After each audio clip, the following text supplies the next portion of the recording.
Muy buenos días a todos. Muchas gracias por estar en nuestro primer webinar, en el que espero que sea una serie de webinars sobre los temas de inmigración actuales.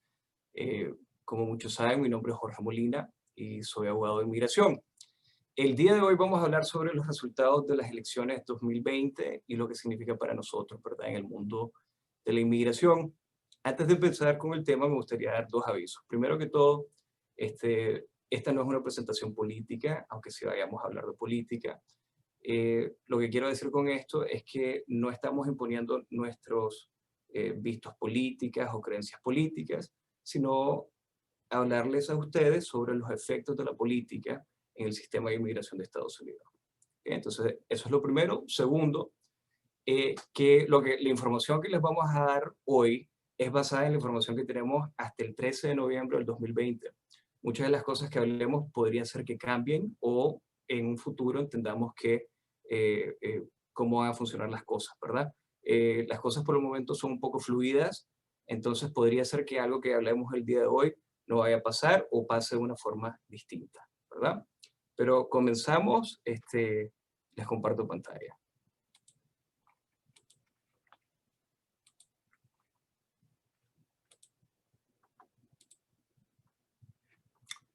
Bueno, entonces como la gran mayoría del mundo sabe, el señor Joe Biden, el ex vicepresidente, ganó las elecciones en Estados Unidos, unas elecciones muy concurridas.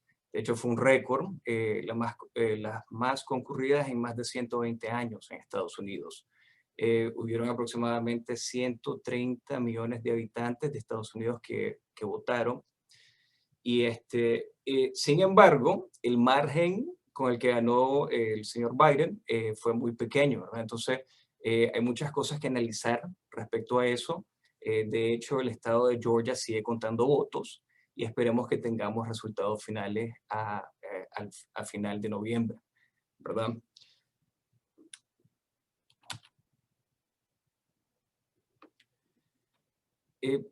Para los demócratas, esta elección tenía que ver muchísimo con el tema de inmigración, porque el tema de inmigración fue el tema central de la campaña del 2016 de los republicanos. Entonces, dentro de la agenda presidencial, el tema de inmigración salió a relucir y sabemos eh, algunas cosas concretas de la campaña del presidente elegido, Joe Biden. Sabemos, por ejemplo, que una de las metas de la administración es continuar el programa DACA. ¿Verdad? DACA es el programa que ayuda a ciertos jóvenes que entraron a Estados Unidos siendo menores de 16 años, que no han cometido delitos y que están en secundaria o la completaron para poder tener un permiso de trabajo. El presidente electo, Joe Biden, ha dicho que quiere no solo continuar el programa, sino que expandirlo. Entonces, eso es algo que nos podemos esperar, yo diría, en los primeros 100 días de la administración del señor Biden, ¿verdad? Segundo, detener el financiamiento de la muralla en la frontera sur de Estados Unidos, ¿verdad? Se está tomando dinero del ejército para construir la muralla, y también una de las políticas más interesantes de la administración Trump ha sido la muralla invisible, ¿verdad? Estos son una serie de regulaciones y políticas que francamente han detenido la inmigración legal hacia Estados Unidos. Entonces, es muy probable que todo esto vaya a cambiar. Y el otro pilar de las políticas anunciadas migratorias de Biden ha sido que ya no vamos a separar familias, ¿verdad? Es un momento en el cual como política gubernamental ya sabemos que no vamos a separar a niños de sus padres y reconocemos que las familias tienen que estar unidas, ¿verdad? Entonces esperemos que toda la pesadilla que está pasando en la frontera sur con la separación de familias desaparezca y que podamos resolver el problema de otras formas.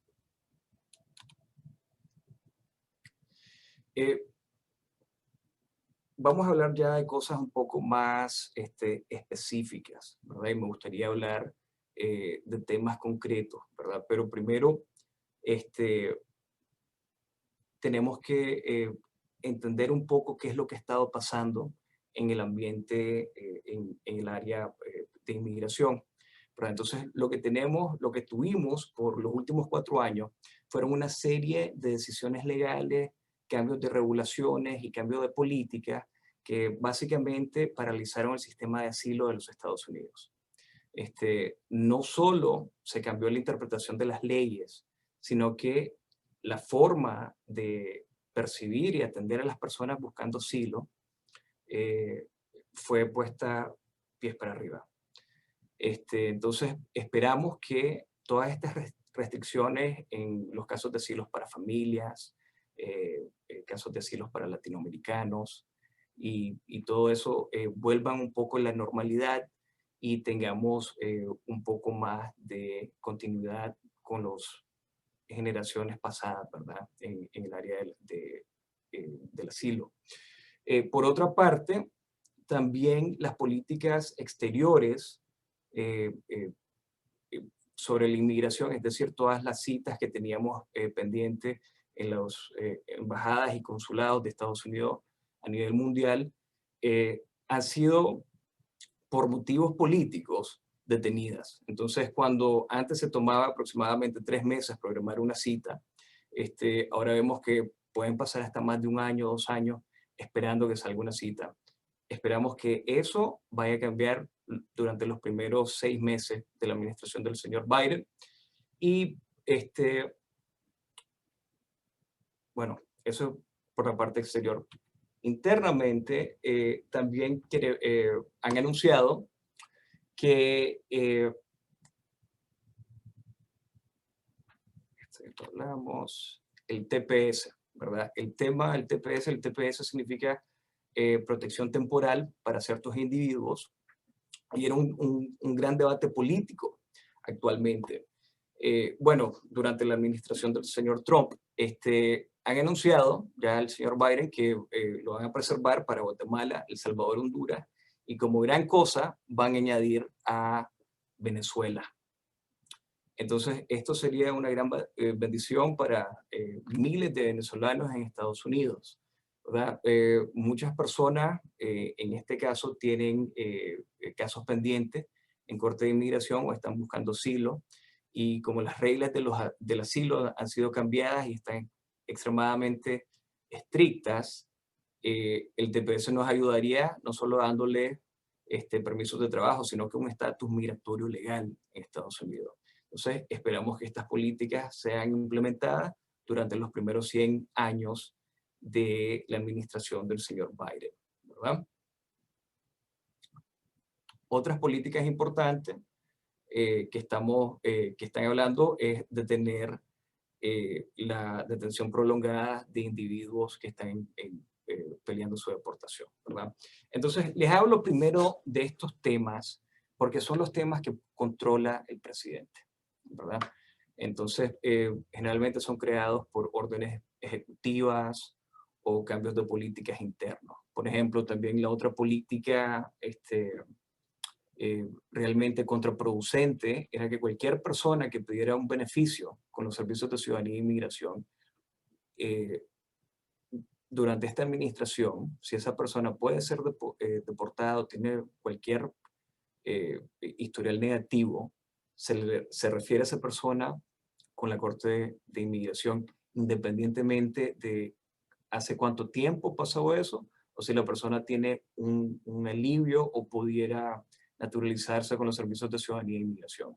Entonces, independientemente de la persona, se está refiriendo todos esos casos a las Cortes de Inmigración.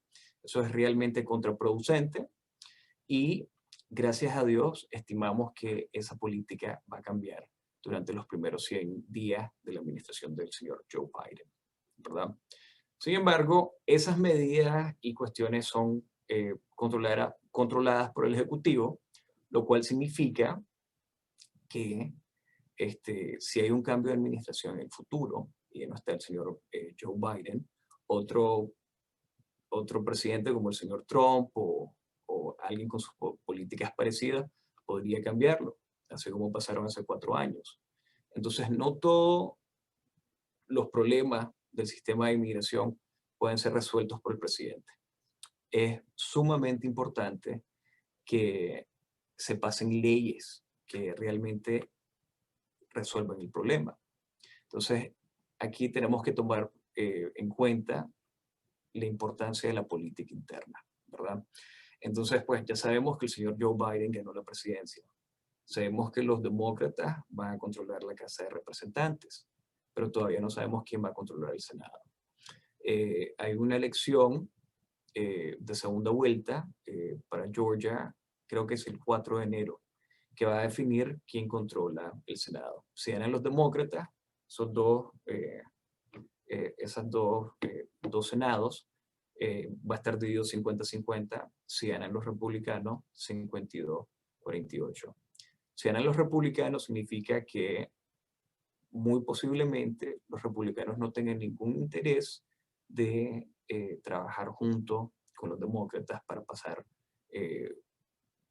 una reforma migratoria completa o posiblemente un Dream Act. Si ganan los demócratas, el Senado va a estar dividido 50-50. Bueno, la vicepresidenta Kamala Harris sería el voto que decidiría cuando haya un empate en el Senado y posiblemente puedan pasar leyes al respecto. Pero, de nuevo, no sabemos qué vaya a pasar. Sí sabemos, independientemente, que para pasar muchas cosas que se tienen que corregir en el sistema de inmigración, ambos, demócratas y republicanos, van a tener que trabajar juntos. ¿Verdad? Entonces, no esperamos que vayan a haber unos cambios drásticos o radicales en el sistema, sino cambios incrementales pequeños que vayan componiendo ciertos problemas. Entonces, lo primero y lo más factible de pasar es el Dream Act, ¿verdad? El Dream Act es básicamente una ley que le daría a las personas que califican para DACA la oportunidad de calificar para la ciudadanía americana bajo un sistema legal, ¿verdad? Otra cuestión importantísima, ¿verdad?, es resolver el problema de la inmigración de centroamericanos de raíz, ¿verdad? Actualmente las políticas es, vamos a hacer un muro, vamos a deportar a todo el mundo, no le vamos a dar asilo a nadie, pero mes tras mes se ven veniendo olas de inmigrantes. Entonces la administración actual nunca trató de componer el problema de raíz. Realmente, y esto no es un comentario político, sino es una observación, no tenían el interés de erradicar el problema de raíz. Solo hacer una pantomima de que estaban haciendo todo lo posible para detener el problema. Y en realidad no estaban haciendo lo suficiente. Entonces, la administración del señor Biden, esperemos que trabaje con los gobiernos de Guatemala, El Salvador y Honduras para detener la inmigración irregular de Centroamérica. Se tienen previsto una inversión de $4.000 millones para resolver ciertos problemas al respecto. Puede ser inversiones en seguridad, puede ser inversiones en el sistema judicial o protecciones para poblaciones vulnerables, ¿verdad? Niños, mujeres, víctimas de pandillas, cosas de ese tipo. Entonces, como les decía, para pasar todas estas leyes, es muy probable que tengamos que trabajar con el Senado, ¿verdad? Entonces, es importante saber qué es lo que piensa el Senado y cuál es la posición de muchos de los senadores. Les quiero mencionar 3 o 4 casos de senadores republicanos que posiblemente sean aliados con la administración del señor Biden. Pero bueno, les recuerdo el aviso, esto está basado en lo que sabemos el 13 de noviembre. Esta dinámica podría cambiar por completo, ¿verdad? Y las posiciones de los senadores también podrían cambiar por completo, basado en las políticas del momento. No sabemos si van a abandonar al señor Trump o si el señor Trump va a seguir siendo el dueño del Partido Republicano. Entonces, John Cornyn, el senador de Texas, que acaba de ser reelecto con un margen como de más del 8%, está interesado en una reforma migratoria. De hecho, estas son palabras sacadas de de su página web, y él tiene mucho interés en pasar un DREAM Act, ¿verdad? Claro, en el estado de Texas hay muchísimos jóvenes que han sido beneficiados y son personas que son profesores, doctores, empresarios, muchos están casados, tienen hijos, ¿verdad? Entonces hay un gran interés en el estado de Texas y el senador Cornyn entiende eso. También quiere incrementar el flujo legal del comercio entre fronteras y disminuir la inmigración ilegal hacia los Estados Unidos. Entonces, posiblemente el señor Cornyn sea un aliado para el señor Biden, pero, de nuevo, depende de la política. La senadora Susan Collins, también que ha sido reelecta, senadora del estado de Maine, siempre ha estado a favor de los jóvenes DACA. De hecho, en el 2018 fue una de las personas que quiso proteger, junto con el senador Cornyn, pasar una ley para proteger a los Dreamers, a los jóvenes que tenían DACA. Entonces, posiblemente la senadora Collins sea una aliada de una administración del presidente Biden. Lisa Murkowski es un caso parecido al caso de la senadora Collins. Ha reconocido que Estados Unidos es un país de inmigrantes y entiende que el sistema de inmigración tiene grandes problemas y hay muchos desafíos que tenemos que trabajar juntos para resolver. Entonces, posiblemente pueda ser una aliada para la administración Biden. Sin embargo, el líder del Senado, el senador Mitch McConnell, también que acaba de ser reelecto, el senador de Kentucky, básicamente la política de él es la misma política del señor Trump. Entonces, si los republicanos ganan el Senado o conservan el control del Senado y el senador McConnell sigue como líder de los republicanos en el Senado y entiende que la razón que pudieron preservar el control del Senado fue gracias al señor Trump. En mi opinión, el día de hoy es que no tuvieran ningún incentivo de trabajar con los demócratas. Y de hecho, seguiría la misma política que tenía antes de la elección del señor Trump, o sea, hasta el 2016, de no colaborar o trabajar con la administración del presidente Obama para pasar ninguna ley. Entonces, ¿qué significa esto? Bueno, entonces, si no pueden pasar ninguna ley, el presidente Biden tuviera que actuar de forma unilateral y pasar cambios de políticas y eso solo a través del Ejecutivo, lo cual podría ser cambiado por una nueva administración. También podría suceder lo que pasó después de la administración del presidente Obama, cuando pasaron DACA y después querían expandir DACA, que lo que hizo es que los republicanos se unieran y estuvieran en contra de eso, que fue lo que llevó a todas las demandas que concluyeron en junio del 2020, en el cual la Corte Suprema dijo que podían detener el programa DACA, pero no lo podían hacer de la forma que lo estaban haciendo. Entonces DACA sigue, pero por unas technicalidades, ¿verdad? Si hubiera ganado el señor Trump, DACA hubiera desaparecido por completo en los próximos años. Entonces, ¿qué significa esto políticamente? Depende de quién controle el Senado, ¿verdad?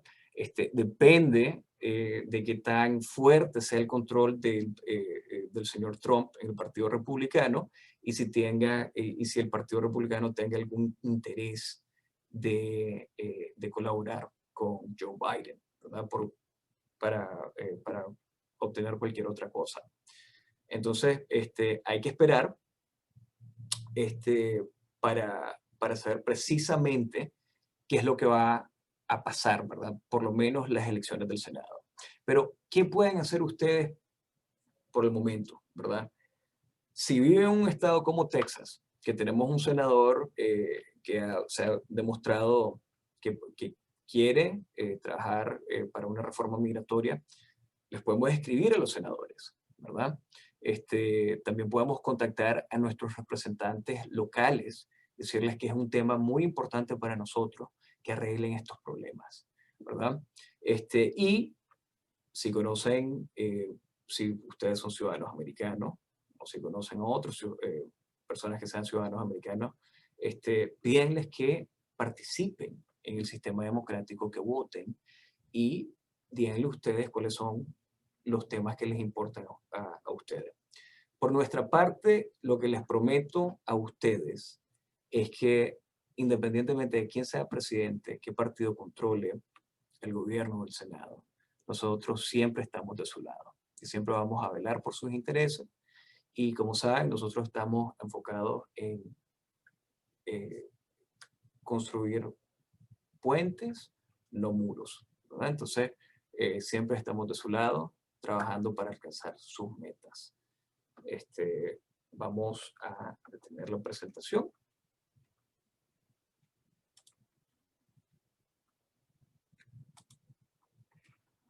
Okay, entonces, si me permiten.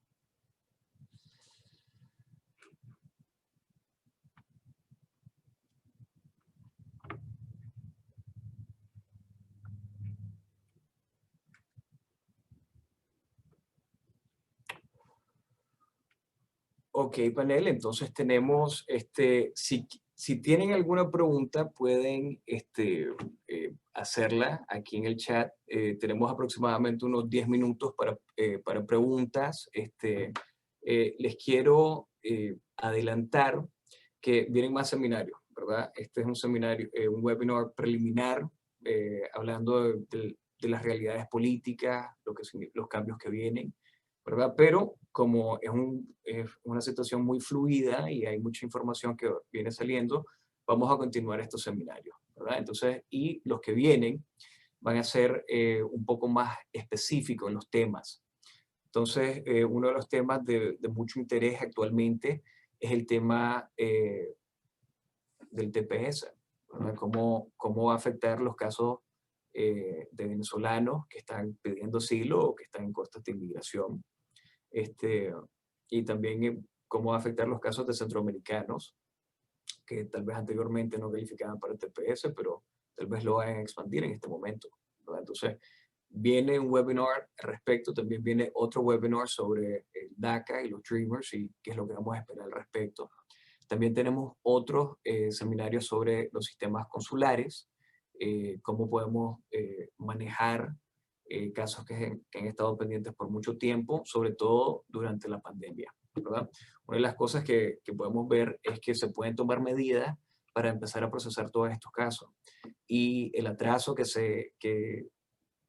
bueno, que han habido primero por la pandemia y dos por las políticas de la administración actual, quiere decir que hay miles de casos que debieron haber sido aprobados hace meses, incluso en algunos casos hace años, que los van a tener que procesar. Entonces, esperemos que haya un sistema inteligente para resolver este problema.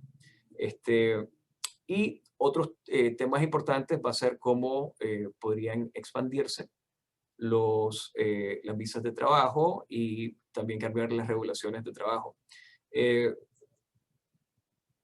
Interesantemente, hoy salió un artículo, yo sé que el tema de la regla de la carga pública ha causado mucha confusión. En realidad es porque ha habido mucha confusión viniendo del gobierno. Para recordar, la regla de la carga pública es básicamente es una prueba de cuánto dinero tiene un inmigrante. Y básicamente fue hecha para prevenir que gente con escasos recursos inmigraran hacia Estados Unidos. Es una regla excesivamente limitante y la cual pensamos que durante los primeros 100 días de la administración Biden vaya a ser abrogada. Puede ser abrogada de dos formas. Uno, la administración podría decir, bueno, vamos a pasar un nuevo reglamento cancelando esa regla. O dos, porque actualmente está siendo litigada la validez del reglamento, la administración Biden podría hacer simplemente, bueno, no vamos a continuar con la apelación, vamos a dejar que el fallo del juez de distrito en California controle todo el país y de esa forma deshacerse. En mi opinión, yo creo que esa es la forma más eficiente. Este, pero vamos a ver qué pasa. ¿Ok? No sé si podrían levantar la mano, escribir en el chat si tienen alguna pregunta.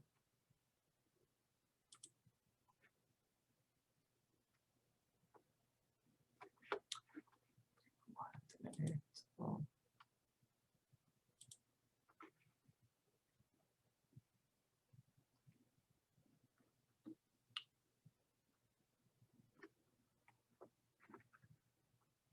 Ok, perfecto. Entonces, si no pudieron tener la oportunidad o no se les ocurrió algo al momento, siempre me pueden mandar un correo electrónico, pueden llamar a la oficina, ¿verdad? Vamos a seguir circulando correos electrónicos para mantenerlos informados sobre los temas que vamos a cubrir. Pero si tienen alguna pregunta antes del siguiente webinar, con mucho gusto se les respondo. Me pueden mandar un correo electrónico, llamar a la oficina.